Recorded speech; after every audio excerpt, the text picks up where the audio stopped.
She never asked questions. That was the first rule she learned on her third night behind the wheel of the matte black sedan. The man who paid her never offered names, and she never wanted them.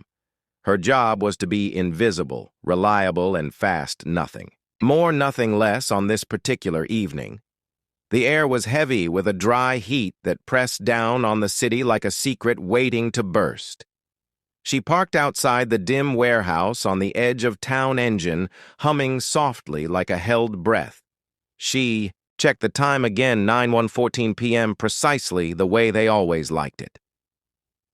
The warehouse door creaked open in the rearview mirror. She saw two figures step out, both dressed in black, one tall, one smaller, both moving with sharp, deliberate urgency. They got in without a word. Just like always, the tall one in the passenger seat, the smaller in the back sliding in behind her. Without so much as a nod, she could smell sweat and adrenaline, like they had been running or fighting or maybe both. And the silence that filled the car was louder than any words could have been. "Drive," said the tall one, and she did instantly with no hesitation because she had done this enough times to know that timing was everything. She took the back streets twisting through. Alleys and service roads like the city itself was guiding her every turn. Muscle memory, the steering wheel part of her hands now. But tonight something felt different. It was the weight of it, not just the silence, but the kind that comes from something. Unfinished, something still unfolding, and it sat heavy in her chest like a warning she couldn't quite place. They hit the freeway ramp fast, merging into late-night traffic with barely a sound. The city lights blurring past like streaks of neon. Blood! She glanced in the mirror. The smaller figure in the back now cradling something, a metal case no bigger than a laptop.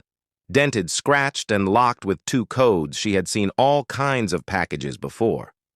But something about this one made. The air colder inside the car, like whatever was inside, had teeth and was waiting to bite its way out.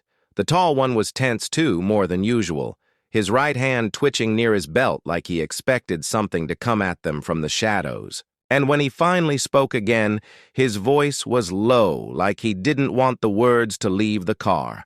There was a change of plans. He said the original drop was compromised.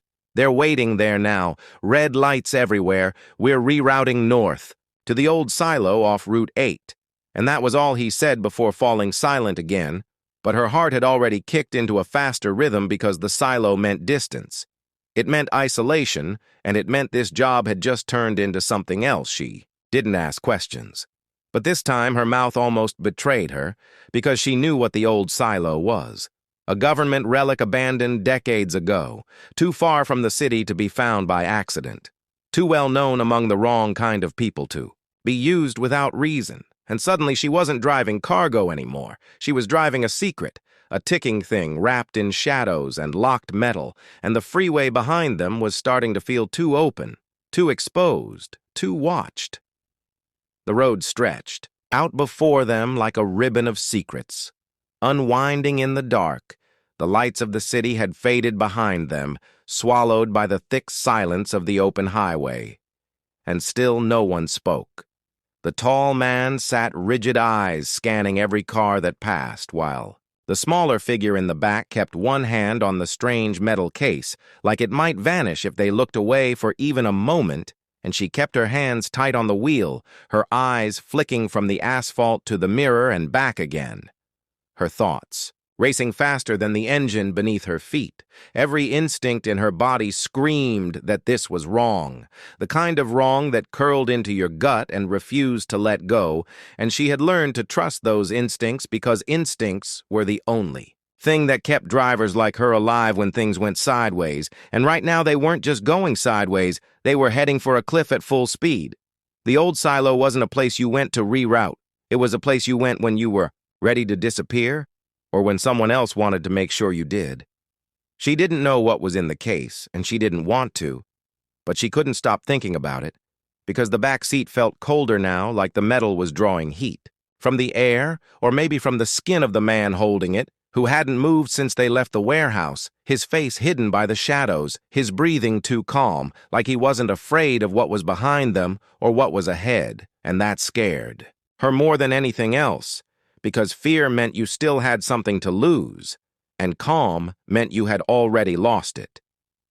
There was a sudden flash of lights in the distance, two high beams cresting a hill behind them growing larger too quickly, and she tightened her grip, eyes narrowing as she tapped the brakes just once enough to slow, but not enough to draw attention. The tall man turned sharply, watching the rearview mirror with the kind of intensity that made her pulse stutter. "She's not one of ours," he said quietly. And that was all it took. Her foot slammed down and the engine roared to life as the black sedan surged forward, cutting through the dark like a ghost with unfinished business.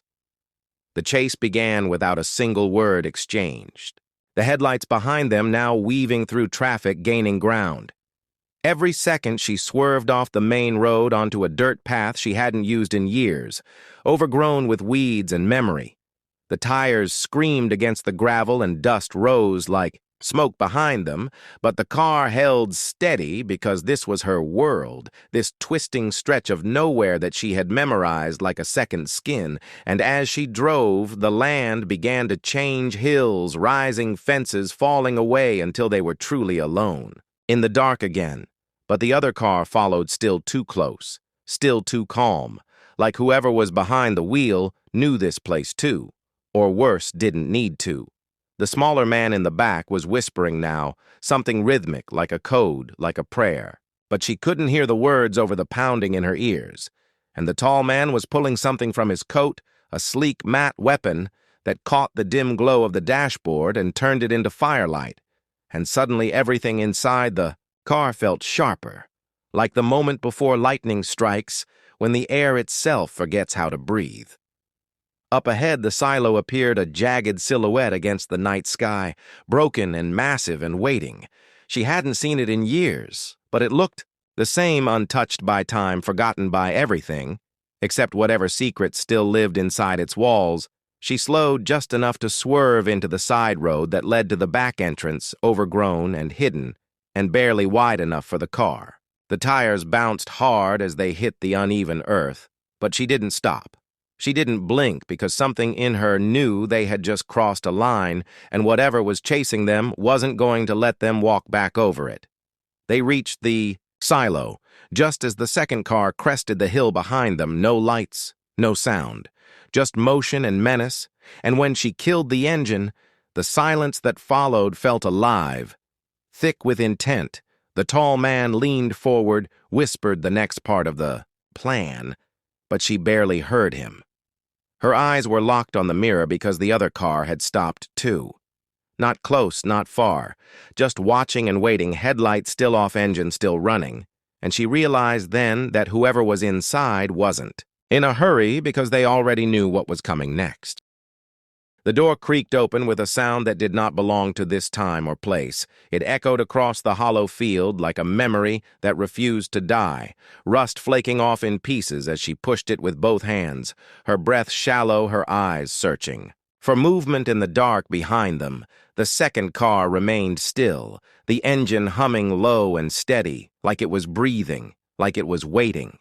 The tall man motioned her forward, the smaller one clutching the case close to his chest, now whispering, faster and faster, like the words were no longer his own. The air inside the silo was thick with rot and silence, broken beams of moonlight slicing through the high cracks in the roof, revealing dust that danced in slow circles as if time itself had grown tired here. The place smelled of old oil and rust and secrets. The concrete walls curved up and around, like the inside of a forgotten tomb. The only sound their footsteps on the cracked floor and the soft thud of her heart as she moved deeper. Inside each step, dragging her further from what she knew and closer to something she could not name.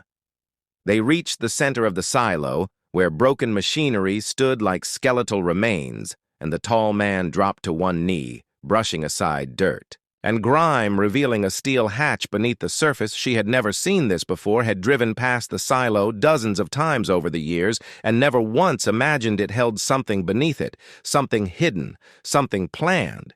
He pressed his palm to a rusted panel, and for a moment, nothing happened then.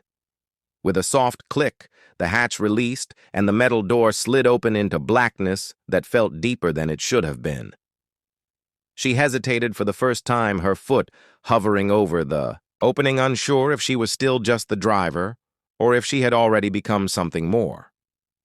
The tall man looked back at her with eyes that held no reassurance, only expectation, like he had always known she would make it this far. Like this was never about the drive. It was about what came after.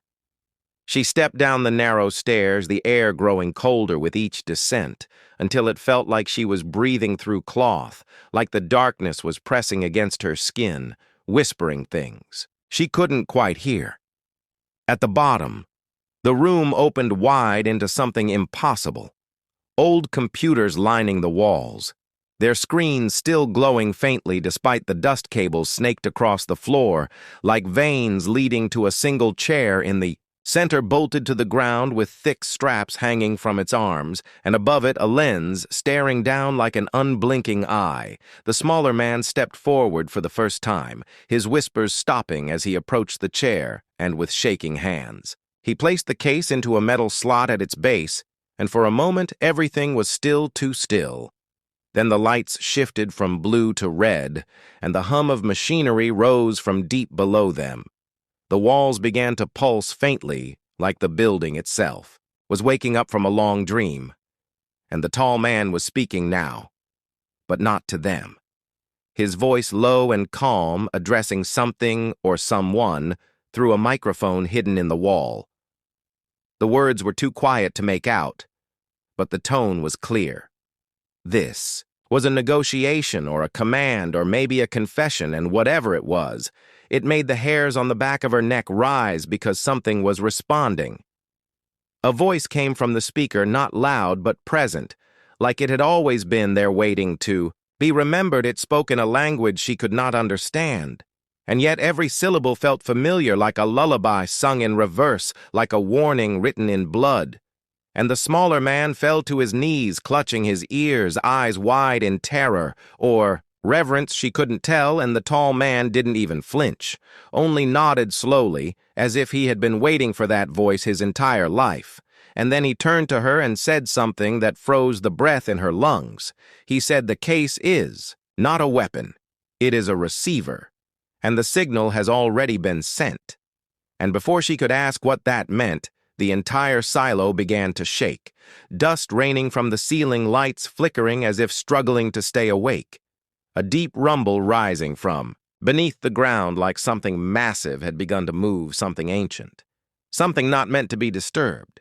She turned to run, but the door above had sealed itself shut. The panel now, dark, unresponsive. The second car still parked outside, its headlights on now, casting long shadows against the silo wall, and yet no one had ever stepped out from behind the wheel. The walls were vibrating now, not with sound but with something deeper, something that moved through bone instead of air, like the whole place had begun to breathe on its own, a slow, steady pulse that made her skin crawl and her thoughts scatter.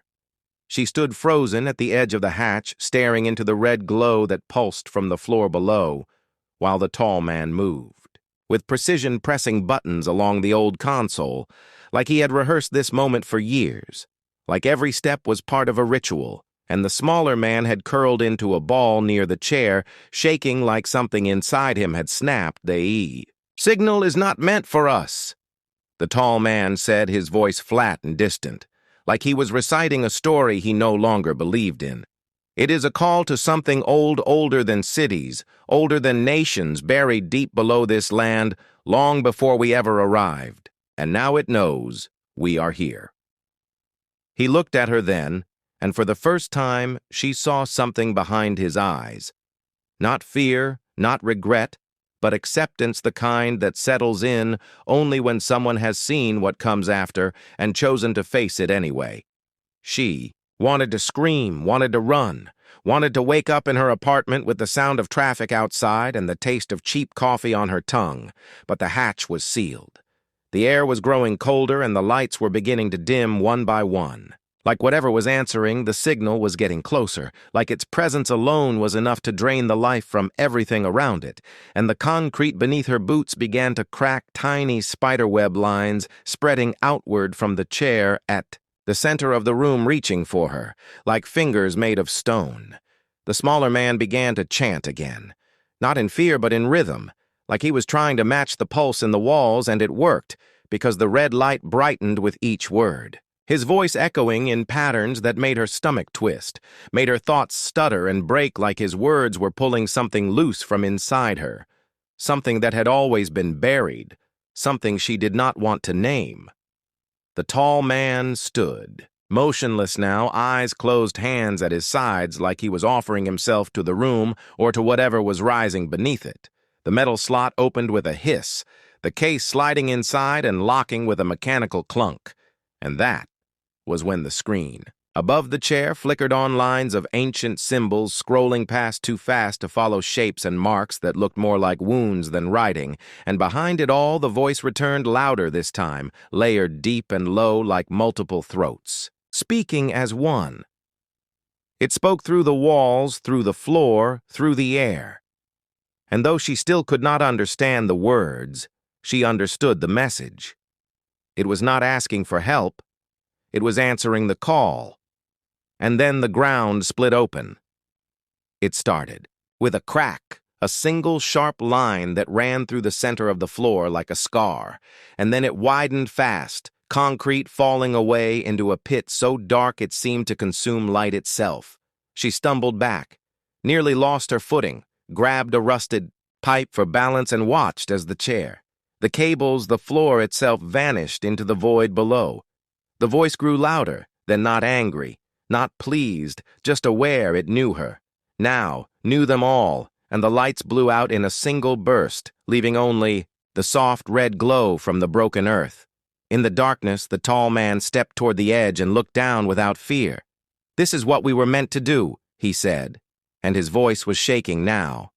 Not with doubt, but with something closer to awe. "We were never supposed to survive this. We were just the keys in you," she asked, her voice barely more than a whisper. "What am I?" And he turned to her and smiled. The kind of smile that meant nothing and everything. "You're the one who delivered it," and before she could speak again, the floor gave way beneath him, and he was gone, swallowed whole without a sound. She fell to her knees, the silence wrapping around her tighter than chains. Her breath caught in her throat, her hands shaking as she stared into the hole, trying to see something, anything. But there was nothing, only that hum, only that signal.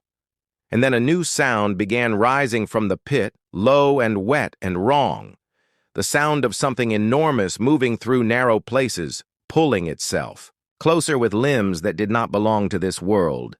And she crawled backward, eyes locked on the abyss, feeling something inside her begin to unravel, like the thing in the dark had reached into her chest and begun pulling. She turned and ran toward the hatch, slamming her fists against the sealed door, screaming now, but no sound came from her throat, like the signal had taken even that from her. Her voice stolen, just like her name, just like her purpose. And then behind her, she heard the first sound of it climbing from the pit. She ran without thinking, without direction, her boots slamming against concrete as the sound behind her grew louder, heavier, wetter. Something dragging itself from the pit that should never have been opened, something ancient that moved like it remembered how to crawl through fire and ruin and bone. The silo pulsed around her like a living thing, and the walls sweated with moisture that smelled like rust and ash. And the end of things, she slipped once, knees cracking hard on the ground, but she pushed herself up, eyes wide in the dark heart, a war drum in her chest. Behind her, the smaller man was laughing now, not in fear, but in something far worse. A broken, choking sound that echoed off the walls as he stood near the edge, arms raised like a priest. waiting for absolution, and the red glow from below lit his face in sharp lines, his eyes wide and empty and shining with tears that weren't tears. He said something, but the words didn't matter because she could hear it now, all of it. The breath of the thing. The shifting mass of limbs that scraped against the edges of reality as it climbed upward without a shape, without mercy, without form. She slammed her hands against the hatch again over and over, nails cracking, skin-splitting pain flaring, up her arms, and still it would not open, the mechanism dead, the panel lifeless, as if the building had already chosen to bury her with whatever was rising from below, and she turned because she had no choice, because something in her demanded she see it, even if just once, even if it shattered her mind and stole her name. And when she looked, she wished she had not, because the thing was no longer in the pit. It was here. It did not walk. It did not slither. It simply existed, occupying space. It had no right to take its surface, moved like 1,000 mouths, whispering in languages that bent the air, its limbs long and wrong and endless, dragged against the walls, tearing concrete like paper. Its center pulsing with something that looked like memory and hunger and light bent backward, and the smaller man walked toward it, arms open, body shaking, and she screamed. But no sound came again, only silence, only the sound of the signal echoing in her skull like a heartbeat that was not her own. Creature reached him, and there was no violence, only contact, and in that moment his body folded inward, collapsing like a star. His scream was not one of pain, it was one of joy, of release, of something being returned, and the creature absorbed him. Like it had done this before, like this was part of the ritual, and it turned then, or something like turning its attention, shifting toward her, and though it had no eyes, she felt its gaze fall across her skin like ice and fire, like memory and ruin, and suddenly she could feel it inside her thoughts. It showed her things not with images but with absence. It erased parts of her mind, piece by piece, showing her the shape of what had been lost. A planet burning a city beneath the ocean, a voice singing, to a dead sky all woven into a pattern that felt too large, too deep, and she understood then that the signal was not a call. It was a reminder, a song played to awaken something that had never really slept, something that had waited beneath the noise, of history for someone to find the right note and play it loud enough to be heard. She stumbled back into the shadows of the silo chest, heaving lungs burning as the creature moved through the room. Slow, deliberate, massive, and silent, dragging its presence across the floor like a shadow that never belonged here, and she remembered then what the tall man had said. They were the keys, and she was the one who delivered it. But that was not the whole truth, because she had not just delivered the signal, she had heard it, and in hearing it, something had changed. Not just in her, but in everything, and she realized now that it was not finished with her. Yet, a rumble came from above, sharp and sudden, and she looked up just in time to see the ceiling begin to crack, steel supports groaning as something shifted outside, something heavy moving across the earth like the silo was no longer the only place waking up, and for the first time she understood that the creature was not alone, that the signal had reached further than they thought, that this was not just the end of one place, but the beginning of something larger. And as the first crack of thunder split the sky above, she heard more voices join the signal. The sky tore open with a sound that did not belong to the earth, a low, constant roar like mountains shifting beneath oceans, like something that had never known silence was stretching for the first time in 1,000 years. The stars blinked out one by one, swallowed by a shape that moved without form, the world above her. The sky she had once driven under so many nights was no longer a ceiling but a door, and that door had been opened by her hands, her choices, her silence. She had always been just the driver, but she had brought this here, and now it was everywhere. The silo groaned under the weight of something rising above it. the creature still within it, no longer interested in her or anything else, as it moved toward the crumbling hatch, like it had waited long enough and was ready to return to the surface, to take back what had once belonged to it. And behind it came the sound of others' voices, not screaming, not singing, just existing in chorus, overlapping echoes of beings too vast to be real, but too close now to be ignored. And she knew then that the signal had not reached across space. It had reached across time. The earth shook again, not in tremors, but in rhythm. The same rhythm the smaller man had been chanting, the same beat the silo had been pulsing to. And she realized now that none of them had created it. They had only uncovered it like an old wound, like a scar buried beneath soil and silence, and now the earth remembered what it had forgotten. She crawled along the floor toward the stairwell, hands raw, knees numb, vision swimming in and out, like she was trying to breathe underwater, and every part of her body screamed to stop, to give in to sleep, to the voice that was still whispering in her bones, but something pulled her forward. Something quiet and stubborn and human, something that still remembered what it meant to fight even when there was no chance of winning.